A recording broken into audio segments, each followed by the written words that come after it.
Bismillahirrahmanirrahim. Assalamualaikum warahmatullahi wabarakatuh.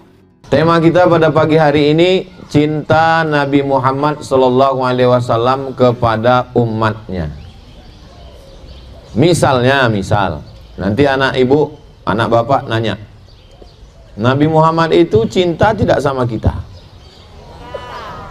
Mana buktinya? Cara jawabnya, jangan banyak nanya. Banyak nanya itu Yahudi, Bani Israel. Gitu caranya. Bisa? Bisa pula. Jadi kalau kita tidak bisa jawab, biar jangan ketahuan kita nggak tahu, itu caranya kita marah. Jadi kalau Bapak Ibu nampak nanti pas saya ditanya marah-marah, itu berarti saya Oke, mana buktinya Nabi itu cinta sama kita, sama umatnya? Ibu bapak sudah sampai ke Jabal Uhud? Yang belum, insya Allah hari ini sampai ke Jabal Uhud. Jabal Uhud itu tingginya 1000 meter, lebih kurang. Berarti 1 kilometer ke atas. Panjangnya lebih kurang 7 kilometer. Jabal Uhud.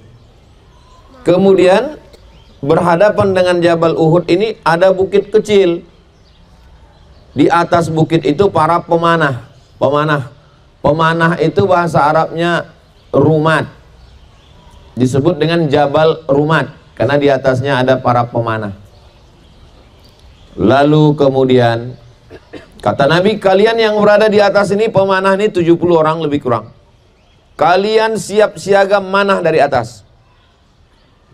Nanti kalau kalian lihat aku perang di bawah, menang atau kalah, kalian jangan turun. Kalian tetap berada di atas. Mau menang atau kalah, kalian jangan turun ke bawah. Bagaimana? Siap? Nabi nanya ke sahabat. Jadi jamaah ini dia merasa sedang perang Uhud ini sekarang. Rupanya pasukan kaum musyrikin kalah. Akhirnya banyaklah harta rampasan perang di bawah. Ada tombak, ada besi, ada baju besi, ada tameng, ada kuda. Akhirnya pasukan yang ada di atas Jabal Rumat ini nggak tahan melihat ada harta rampasan, turun mereka ke bawah. Lalu kemudian pasukan kaum muslimin di sebelah kanan, pasukan musyrik sebelah kiri. Melihat kaum muslimin tadi turun ke bawah, pasukan pemanah turun ke bawah, datang panglima perang pasukan musyrik. Waktu itu dia belum Islam, namanya Khalid bin Walid. Dia berputar mengitari Jabal Rumat itu, dia serang dari belakang. Akhirnya umat Islam kalah. Kalah karena melawan perintah Nabi. Kata Nabi, jangan turun. Sekali aja kita lawan perintah Nabi itu kalah. Jadi kalau kita kalah, berarti bukan karena Allah tidak menolong, tapi karena kita melawan Nabi Muhammad SAW. Kesimpulannya kalah. Lalu kemudian kaum muslimin, Nabi SAW dibawa ke kaki bukit Uhud, ada satu lubang. Lalu kemudian giginya berdarah, pelipisnya berdarah, giginya retak. Nabi itu doanya makbul atau tak makbul? Makbul. Innama amruhu idza arada syai'an ayaqula lahu kun fayakun. Lalu kata sahabat, ya Rasulullah, doa engkau makbul, berdoalah sekarang. Engkau berdoa 1 kali doa, mati semua orang kafir musyrik ini. Pertanyaannya, Nabi mendoakan mereka mati atau tidak? Jangan kemana-mana, kita lanjutkan setelah yang satu.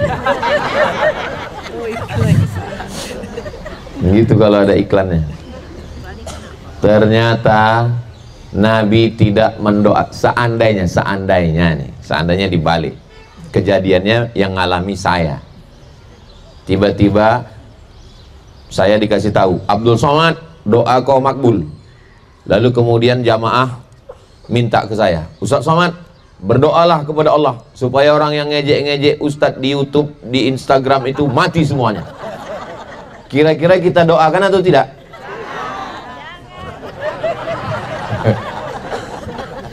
Ya, jamaah mulai pecah kongsi. Sebagian bilang doakan, yang sakit hati. Sebagian bilang jangan. Yang bilang jangan ini pasti nggak main medsos. Sebagian bingung, maka mulutnya mengatakan jangan, tapi kepalanya mengangguk. Jangan Ustaz, jangan, jangan.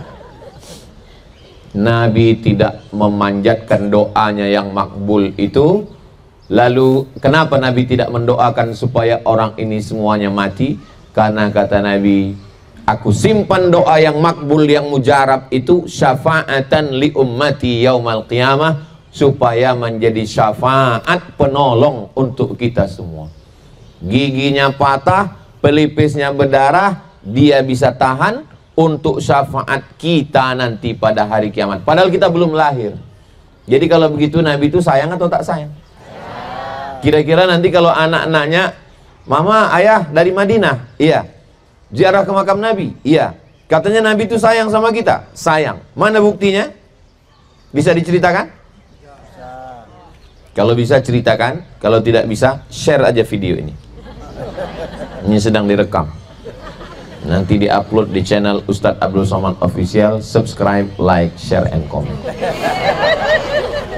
Pokoknya ibu bapak tinggal cari aja, buka www.youtube.com, cari apa yang mau dicari. Tadi pagi di jalan waktu saya mau kesini ada yang nanya, Ustadz, apa hukumnya puasa nisfu Sya'ban? Saya bilang, kenapa nggak cari di YouTube? Gimana cara nyarinya Ustadz? Buka YouTube, tulis di situ, search, kan ada search, search bahasa kampung kami artinya cari, search cari, tulis di situ. Mau nyari apa?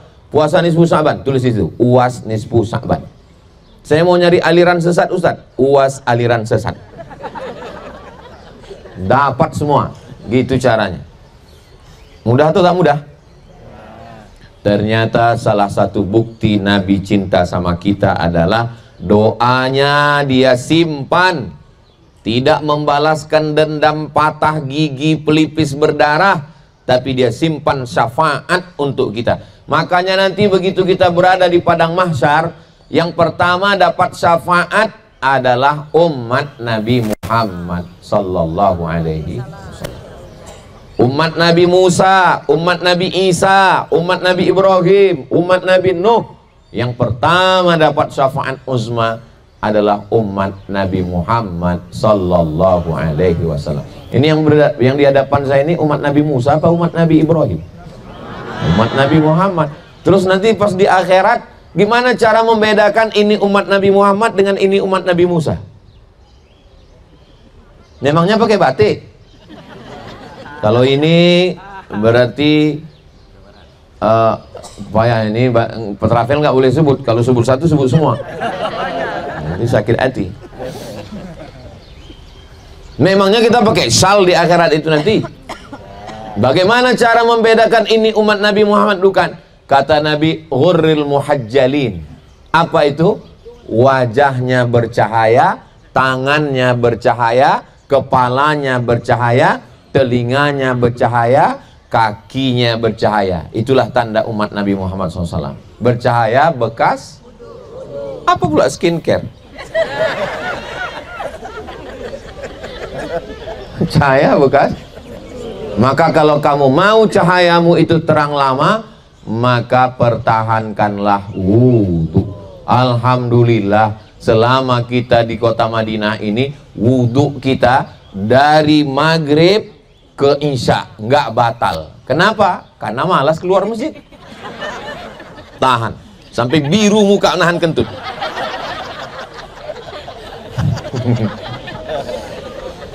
Ada bapak yang ibu masuk ke dalam masjid Nabawi jam 2 malam, jam 3, jam 4, jam 5, 3, 6 baru azan subuh. 3 jam setengah menahan kentut. Begitu salam sholat subuh, assalamualaikum warahmatullahi wabarakatuh.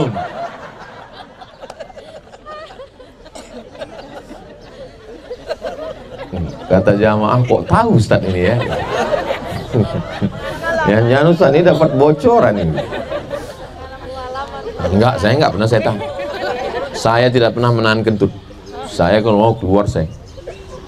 Tadi pas saya sholat subuh, di depan tuh ada anak kecil.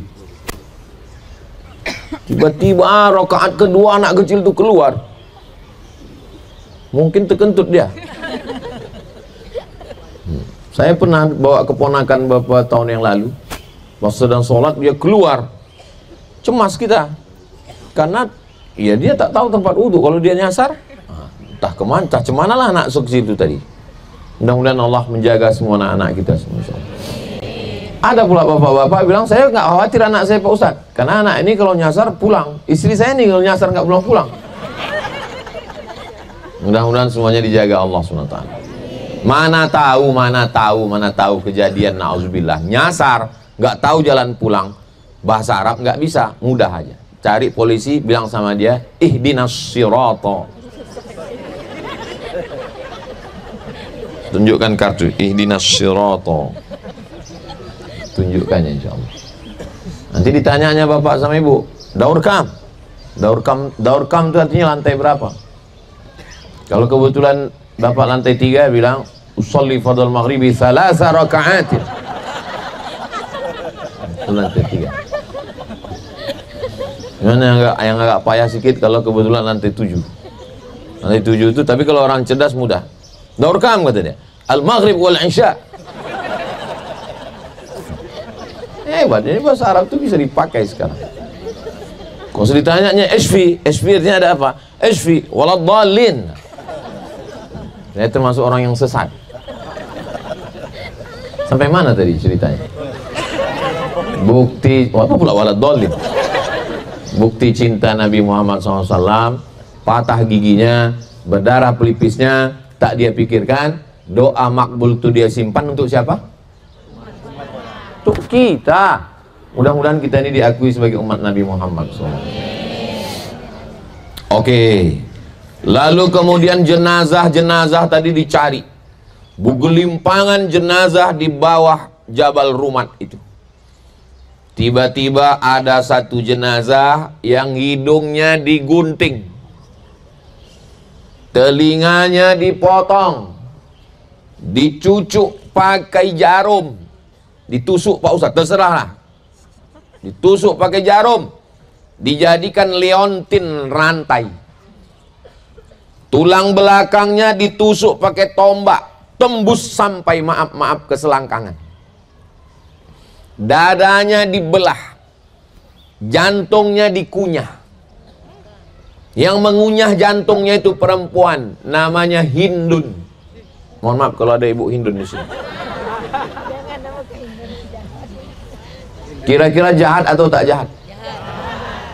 Ini kalau bahasa orang sekarang, hidung digunting, telinga dipotong, jantung dibelah, itu apa namanya? Mutilation. Sekarang sedang beredar video laki-laki perempuan masuk hotel, tiba-tiba keluar laki-lakinya bawa koper, rupanya udah diguntingnya di dalam, meninggal. Laki-laki yang meninggal itu namanya Hamzah bin Abdul Muttalib.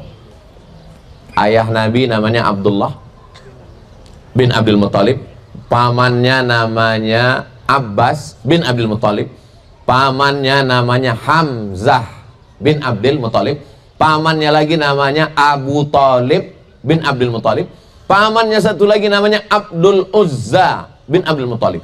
Abdul Uzza itu nama kerennya Abu Lahab. Tolong diingat-ingat karena ini akan keluar dalam UAS, ujian akhir semester.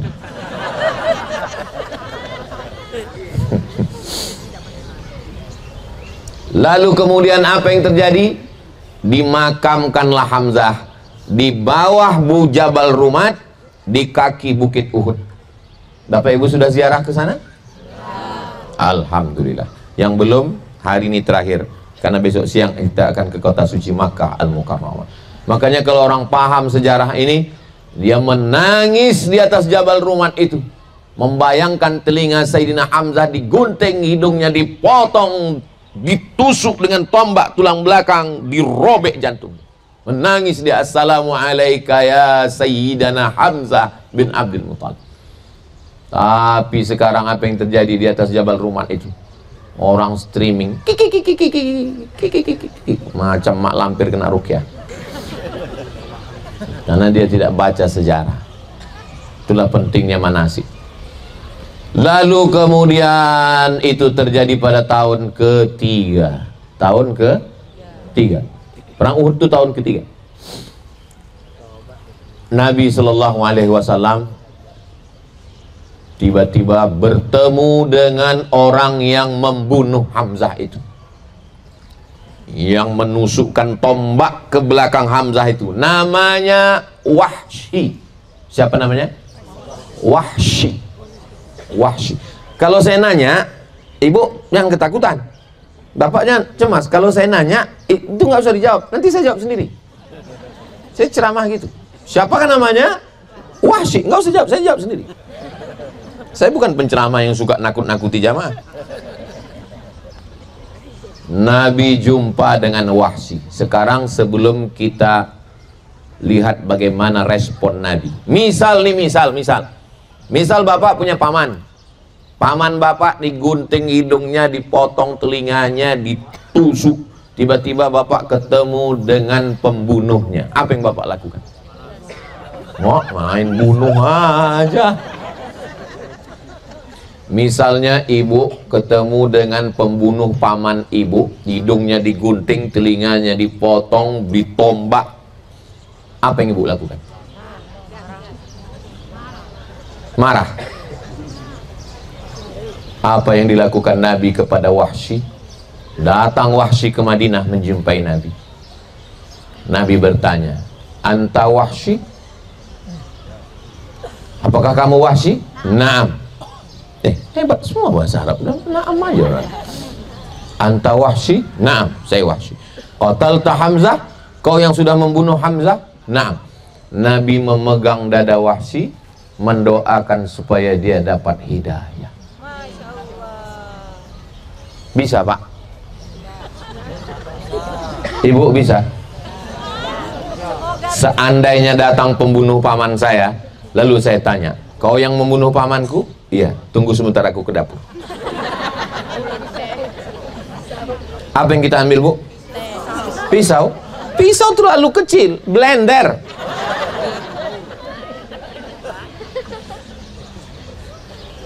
Kira-kira Nabi itu sayang apa tak sayang?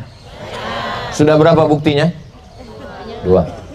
Main banyak aja. 2. Ini sampai berapa nih Pak Ustadz? Saya di mana-mana ceramah tetap 1 jam, walaupun teh manisnya 2 teko. Tadi kita mulai jam 8:30, kita akan berhenti pada jam 9:30. Sampai berapa buktinya? Tergantung nanti sampai berapa. Tengok anak ibu sudah mencatat, dicatat. Kenapa bapak ibunya nggak mencatat? Karena ingatan mereka kuat. Ini diingat mereka semua. Kalau nggak percaya, nanti kita tes. Bukti yang pertama, giginya patah, pelipisnya berdarah, dia tahan doa itu. Untuk siapa? Untuk kita. Bukti yang kedua, Wahsy yang membunuh pamannya, menggunting hidung, memotong telinga, dijadikan leontin, mengunyah jantung, menusuk tulang belakang. Dimaafkannya, didoakannya dapat hidayah. Seandainya datanglah pembunuh paman saya, doakan aku dapat hidayah Pak Ustadz. Semoga aku dapat hidayah setan.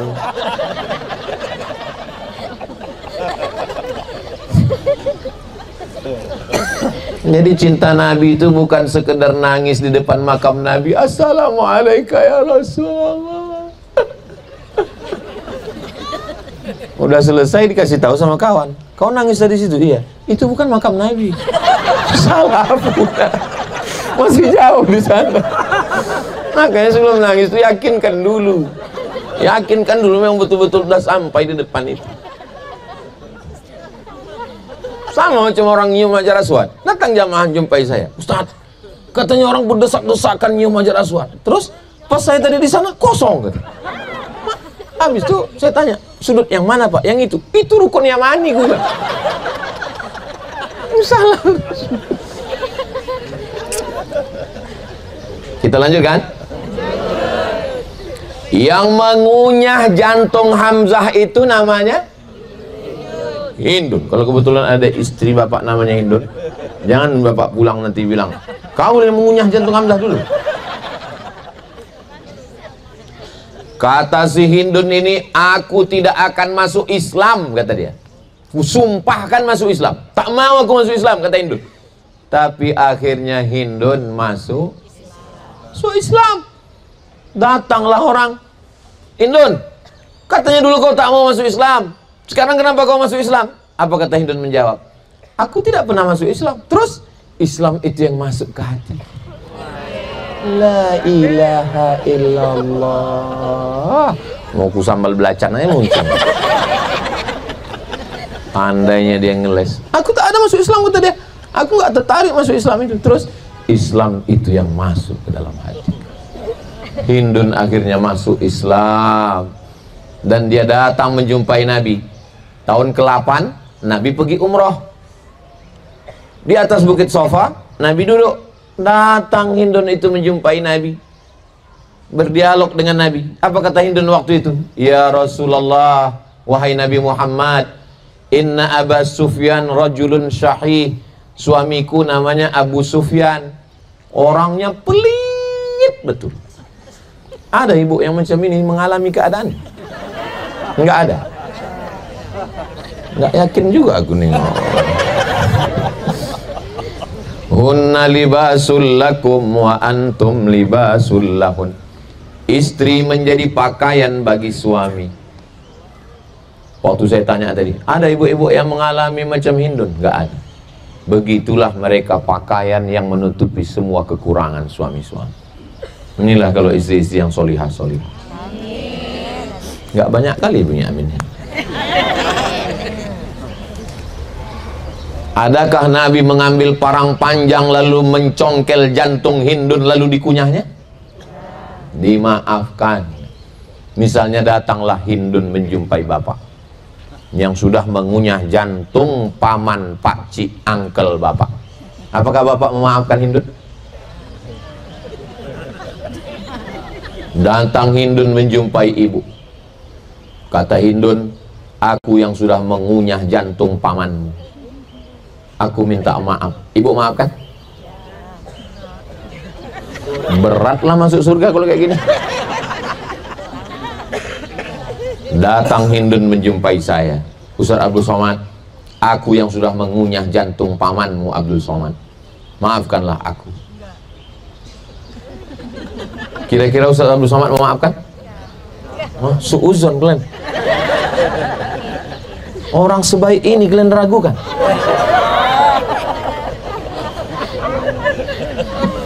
Mudah-mudahan pulang dari Madinah ini Allah memberikan kelapangan hati ke kita. Pulang dari sini, ketemu kita dengan Wahsy, ketemu kita dengan Hindun. Begitu bapak ibu mendarat dari airport, katakan, semua tetangga kalian sudah kumaafkan, tapi jangan kalian minta oleh-oleh. Sudah kumaafkan kalian semua. Rabbi syrahli, lapangkan dadaku ya Allah, lapangkan dadaku supaya aku bisa memaafkan kawan-kawan saudara-saudaraku ini semua. Judul yang dikasih pagi ini memang judul paling berat ini. Judulnya cinta. Bukan cinta kita, bukan cinta biasa, cinta Nabi Muhammad sallallahu alaihi wasallam. Dan yang mau diceramah ini bukan kaleng-kaleng. Ini orang-orang hebat semua. Saya dikasih tahu kemarin, Ustaz Somad, besok yang akan Ustaz ceramahi pada pagi hari Rabu besok, diantaranya profesor matematika dari Amerika. Apa enggak pucat saya? Apa? Profesor matematika dari Amerika? Iya. Lalu saya bilang, aku matematika SD aja diantukkan kepala guru ke dinding. Ini guru profesor matematika di Amerika. Jumpa saya pagi tadi, saya tanya, ibu profesor matematika di Amerika? Iya Pak Ustaz. Jadi ngajarnya pakai bahasa apa? Saya bilang, ya pakai bahasa matematika, kata dia. Kan kaleng-kaleng ini adalah tamunya Nabi Muhammad sallallahu alaihi. Kalau Ustaz Somad itu ngomongnya begitu, katanya kita ini mulia, hebat, tamu, buktinya kita duduk di lantai, dia di kursi. Duduk di kursi ini tidak semuanya karena mulia, ada juga yang karena sakit pinggang.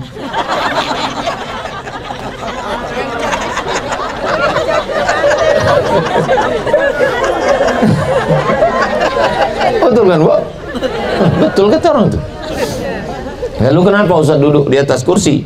Saya duduk di sini bukan karena saya lebih mulia dari Bapak, bukan karena saya lebih terhormat dari Ibu, tapi biar supaya kamera itu sejajar dengan saya. Jadi jangan nanti ada prasangka-prasangka Ustaz Somad itu sok mantap kali dia. Nah, ini perlu saya jelaskan supaya jangan ada dusta di antara kita. Bukti yang pertama, Nabi menahan doanya. Bukti yang kedua, Nabi memaafkan Wahsy. Bukti yang ketiga, Nabi memaafkan Hindun. Berikutnya yang ke, saya selalu ceramah itu pakai angka-angka itu biar supaya jamaah itu ingat. Karena kalau kita ceramah ngalor ngidol ke sini pas selesai, apa sih ceramah Ustaz Somad tadi? Pembukaannya Assalamualaikum, tutup Assalamualaikum. Tapi kalau ini ada angka-angkanya. Berikutnya yang ke, datang panglima perang, seorang laki-laki naik kuda Arab berwarna hitam. Dipijaknya jenazah-jenazah sahabat Nabi itu, diinjak-injaknya jenazah itu sambil memegang tombak mencari Nabi Muhammad. Mana jenazah Muhammad? Mana jenazah Muhammad? Laki-laki itu namanya Abu Sufyan. Kalau bisa jawab, jawab. Kalau tidak, gerakkan aja mulut. Mana saya tahu? Abu Sufyan namanya. Abu Sufyan. Mohon maaf Pak Sufyan kalau kebetulan. Naik dia kuda, dibawanya 3.000 pasukan. Jamaah umroh kita 1.000. Yang hadir ini setengah 500. Berarti 6 kali lipat ini. 3.000 pasukan dibawanya. Dibawanya 15 orang perempuan khusus mukul gendang untuk ngasih semangat. Perangi Muhammad, perangi Muhammad. Kalau sekarang cheerleader yang ngasih semangat basket itu. Namanya Abu Sufyan. Hancur sahabat Nabi, dibunuh. Lalu kemudian hari berganti, musim berubah. Nabi datang ke kota Makkah dari kota Madinah membawa pasukan sebanyak 10.000. Pasukan Abu Sufyan waktu menyerang Nabi, memang kalau sarapan nggak pakai nasi memang payah ingat memang. Apalagi kalau cuma makan roti sama rebus, telur rebus, kayak saus sedikit, sudah mau habis sama ikan teri. Ada sambal, bagi sedikit. Pasukan yang dibawa Nabi ke kota Makkah 10.000. Pasukan Abu Sufyan dulu waktu menyerang Nabi, datang Nabi membawa pasukan 10.000, pakai kuda, pakai tombak, pakai baju besi, datang ke kota Makkah. Nama panglima perangnya namanya Sa'ad bin Ubadah. Siapa namanya? Sa'ad bin Ubadah. Sampai di kota Makkah, apa kata Sa'ad? Dihunuskannya pedangnya. Hadza yaumul malhamah. Ini hari balas dendam. Ini hari balas dendam. Dulu kalian gunting telinga Hamzah, kalian potong hidung Hamzah, kalian kunyah jantung Hamzah. Sekarang kalian pun akan kami hancurkan. Hadza yaumul malhamah. Adakah orang Makkah yang dipotong Nabi hidungnya? Ada orang Makkah yang digunting Nabi telinganya? Ada orang Makkah yang dikunyah Nabi jantungnya? Apa kata Nabi? Hadza yaumul marhamah. Ini hari berkasih sayang. Ini hari berkasih. Lalu kemudian apa kata Nabi tentang Abu Sufyan? Abu Sufyan masih hidup. Waktu Nabi datang ke kota Makkah membawa 10.000 pasukan, Abu Sufyan masih hidup, masih sehat. Apa kata Nabi? Man dakhala baita Abi Sufyan fahuwa amin. Siapa yang masuk ke rumah Abu Sufyan maka dia aman, tidak diganggu. Coba kalau kita jadi pemimpin, apa kata kita? Siapa yang masuk ke rumah Abu Sufyan non-job?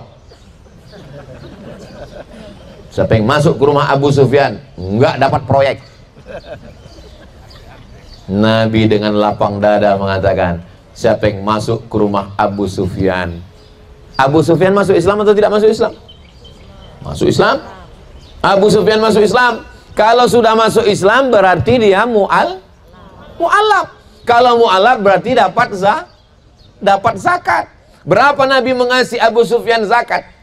100 ekor onta. 1 ekor onta paling murah 50 juta. Sebetulnya mahal, tapi karena kita udah lama kenal 50 aja lah. 1 ekor onta 50 juta. 100 ekor onta 50 juta kali 100. Berapa Ustaz? Hah?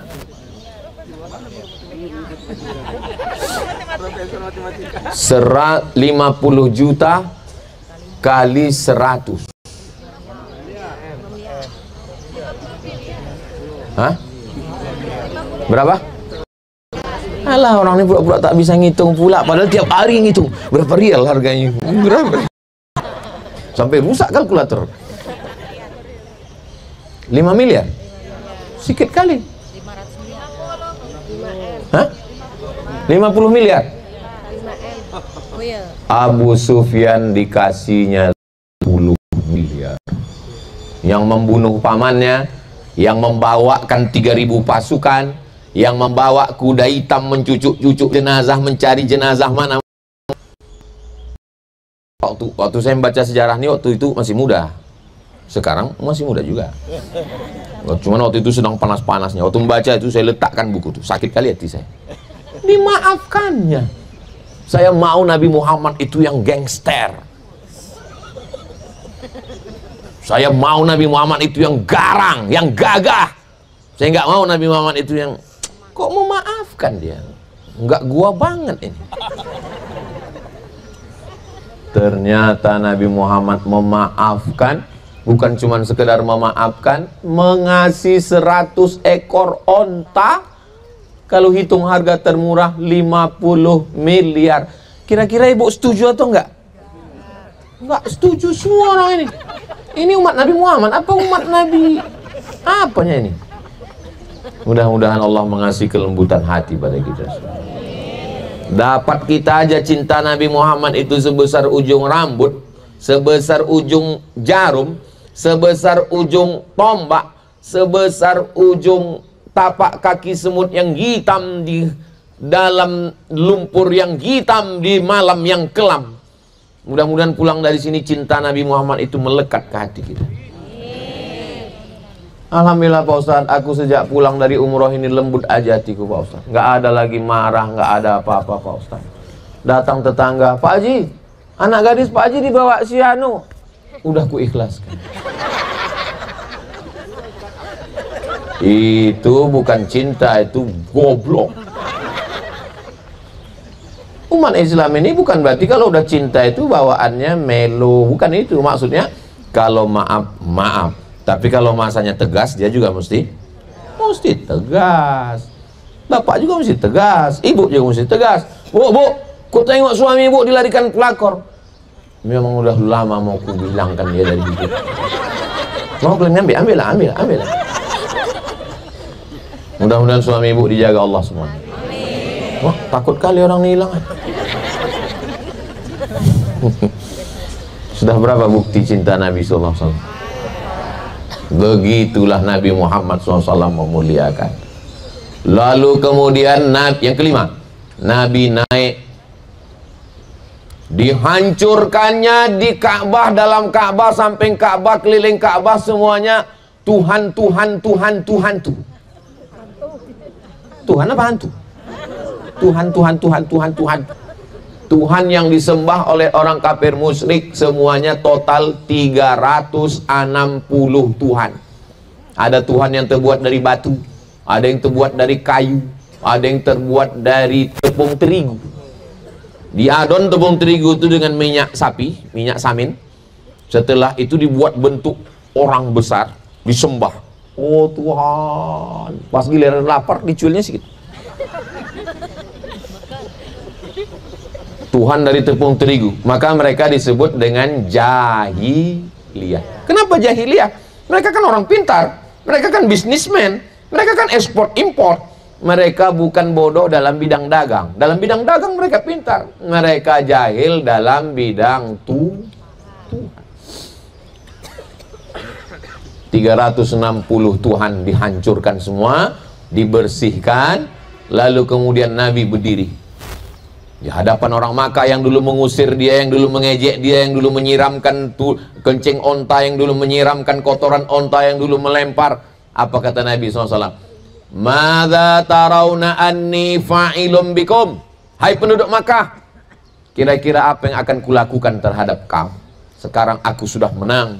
Apa kata penduduk Makkah? Akhun karim ibnu akhin karim. Akhun karim, akhun saudara, karim baik, saudara baik. Engkau kan saudara kami ya Muhammad. Rupanya kalau kita udah menang, semua menganggap saudara. Sama lah macam bapak-bapak. Dulu mungkin waktu memulai bisnis usaha orang ngejek, tapi pas pulang dari umroh ini, apa kata mereka? Engkau kan saudara kami, kasihlah coklat Dubai itu sedikit. Inilah masanya ibu membalaskan. Masuk ini. Ha.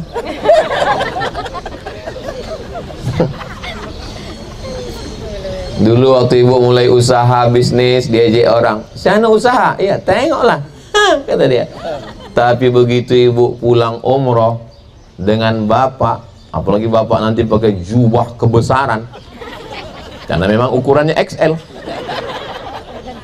Ibu pula turun dari airport itu nanti melambaikan tangan, tapi nanti ibu kalau turun dari airport melambaikan tangan, tengok juga tangga, jangan sampai jatuh. Sakitnya tak seberapa, malunya ini. Apalagi streaming kan, udah dipesan sama orang, kau streaming nanti ya, nampak. Oh, Masya Allah. Semua orang kampung akan mengatakan Tala'al badru alaina. Mereka sambutlah bapak ibu semua. Kenal kau sama si Ani yang pulang umroh itu kemarin? Iya, itu saudara kami itu. Saudara kami itu semua katanya. Apa hubungan kau sama dia? Ayah aku sama ayah dia ayah-ayah. Oh, kalau kau hubungannya sama nenek aku sama nenek-nenek gitu. Saudara semua. Ada cerita yang saya sampaikan ini betul apa tak betul? Ngaku semua orang ini. Mana mungkin saya bohong? Begitulah kalau sudah berhasil, semua adalah saudara. Merantau ke Jakarta, merantau ke Bandung, merantau ke Surabaya, merantau ke Makassar, merantau ke Amerika, diajak orang, alah diusir dari kampung. Tapi begitu ibu pulang kampung Idul Fitri bawa mobil baru, time, Masya Allah, padahal kredit. Semua orang berkata itu saudara saya, itu katanya. Mudah-mudahan kita semuanya sukses dunia. Udah berapa tadi?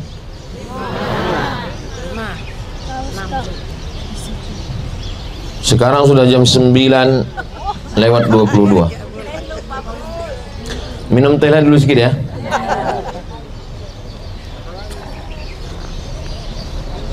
Berikutnya yang ke-6.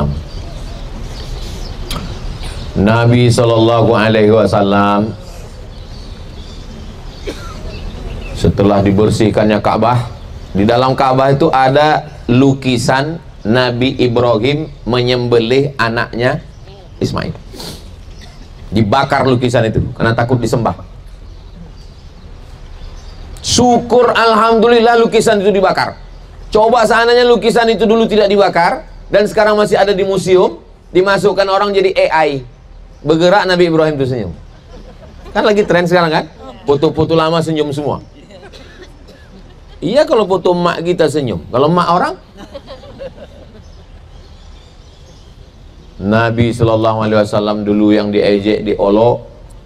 Sahabat yang paling sakit adalah yang disuruh buka baju, kulit belakang yang tipis ini dijemur di atas pasir yang panas. Ini kita kan kebetulan sekarang di Madinah lagi musim musim dingin. Coba kalau kita kemari musim panas, letakkan sendal jepit ini di atas pasir, 2 menit jadi telur gulung. Diletakkanlah tulang kulit yang tipis belakang ini, diletakkan di atas pasir itu, disuruh timpakan batu, ditarik pakai tali, anak-anak mengejek dia. Laki-laki itu bernama Bilal bin Rabah. Tapi ketika Nabi menguasai Makkah, apa yang dilakukan Nabi? Bilal yang disuruh Nabi naik ke atas Ka'bah. Bilal ke atas Ka'bah mengumandangkan azan. Allahu Akbar, Allahu Akbar.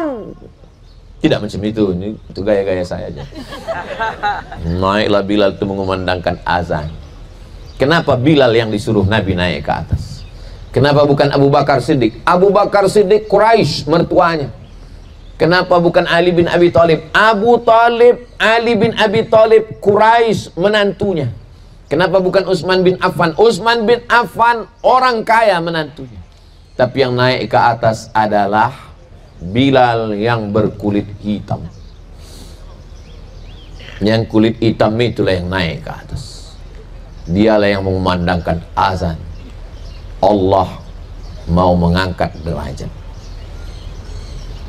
Hitam-hitam si tampuk manggis, walaupun hitam kupandang manis. Tapi ada juga hitam-hitam tampuk manggis, sudahlah hitam lutut berkulis. Nah, makanya jangan pakai celana pendek. Udah balik dari umroh pakai celana pendek. Ibu bapak setelah pulang dari umroh menjadi standar bagi masyarakat sekitar. Ibu kalau pulang dari umroh jilbabnya panjang, apa kata orang? Itu ibu itu dulu mak lampir itu. Tapi setelah balik umroh nih, tengoklah, luar biasa dia. Ibu kalau pulang dari umroh ini masih lagi pakai jilbab pasrah tapi tak rela, masih lagi pakai jilbab sakratul maut. Apa kata orang? Alah, dia udah sampai ke Makkah aja masih kayak gitu. Kayak mana dia? Macam suster ngesot ku tengok. Ibu menjadi standar untuk wilayah daerah sekitar. Bapak juga begitu. Pak Anu itu dulu kawanku main gapri 3 hari 3 malam. Tapi sekarang sejak balik umroh, kayak mana dia? Makin ganas ku tengok.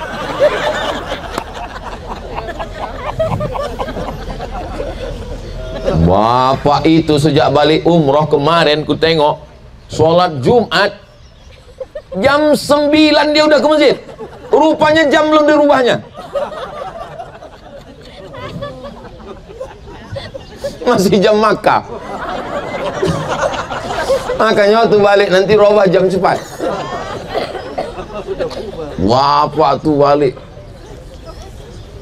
Nah, mudah-mudahan kita semua ini menjadi standar kebaikan-kebaikan. Itu ibu itu dulu waktu sebelum umroh kami wirid Yasin selalu kuintip, asal meletakkan duit di kotak sedekah 2.000.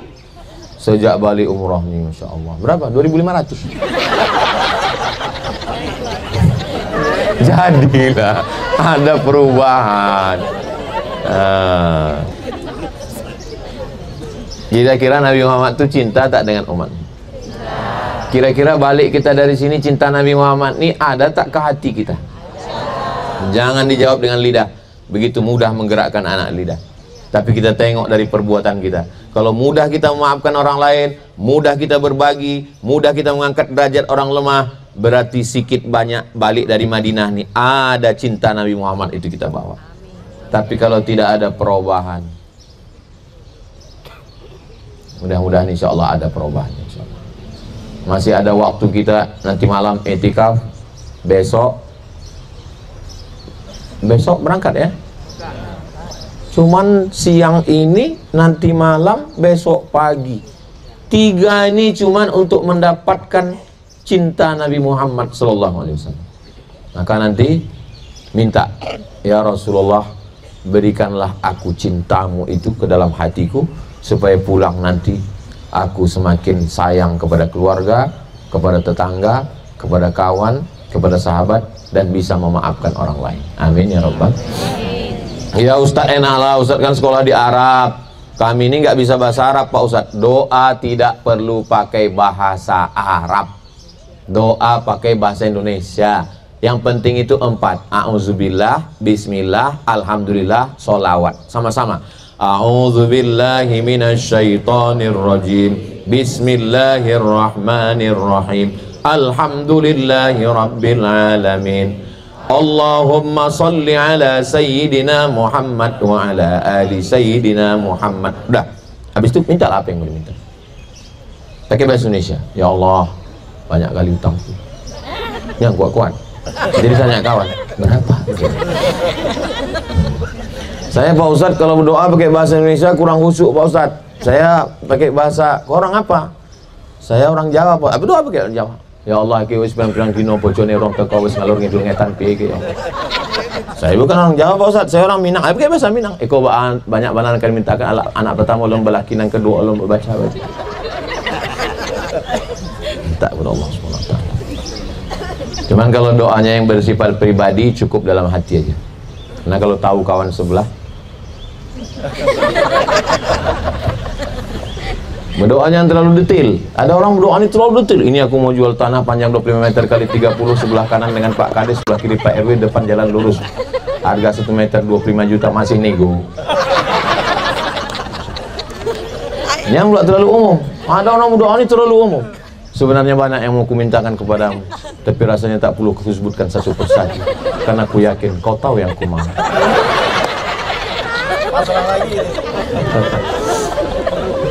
Nah, jadi doa. Ustaz kalau berdoa cuma apa Ustaz? Saya kalau doa pakai ring-ring. Yang pertama, ring pertama orang tua. Rabbi firli wali walidayya warhamhuma kama rabbayani shaghira. Yang kedua, istri dan anak. Rabbana hab lana min azwajina wa dzurriyyatina qurrata a'yun waj'alna lil muttaqina imama.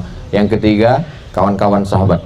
Rabbana ighfir lana dzunubana wal ikhwanil ladzina sabaquna bil iman wa la taj'al fi qulubina ghillan lil ladzina amanu rabbana innaka ra'ufur rahim. Ustaz doanya pakai Quran hadis terus? Enggak, ada pakai bahasa Indonesia. Ya Allah, kami nanti akan ke Makkah, jangan sampai terjadi kecelakaan, musibah, sehatkan semua, turunkan semua, turunkan darah tinggi, kolesterol, asam urat, asam lambung, turunkan semua harga-harga barang-barang, turunkan harga gas 3 kilo. Nah, jadi berdoa itu kadang kita pejamkan mata, nampak muka-muka, nggak tahu. Tiba-tiba nampak muka orang, doakan dia. Nah, kadang nggak tahu lah Pak Ustadz, saya sejak di Madinah ini asal saya pejamkan, musuh saya semua yang muncul. Doakan dia, berikan dia hidayah ya Allah, berikan dia hidayah ya Allah, berikan dia hidayah ya Allah. Allahumma hdi qaumi fa innahum la ya'lamun. Tengok ke kawan, nampak kawan, ya Allah ini kawanku baik kali, murahkan rezekinya. Tengok sini, oh, ini pelit kali ya Allah, matikan dia cepat. Jangan. Nah, boleh mendoakan yang tak baik, doakan yang baik semua. Ketika kita doakan saudara, masih ada kesempatan 3 kali lagi, siang ini, nanti malam, besok pagi. Ya Allah, sebagaimana engkau sampaikan aku ke Madinah ini, izinkan aku, anakku, cucuku, cicitku sampai hari kiamat sampai juga ke Madinah ini ya Allah. Berziarah juga mereka ke Taman Raudhah ini ya Allah.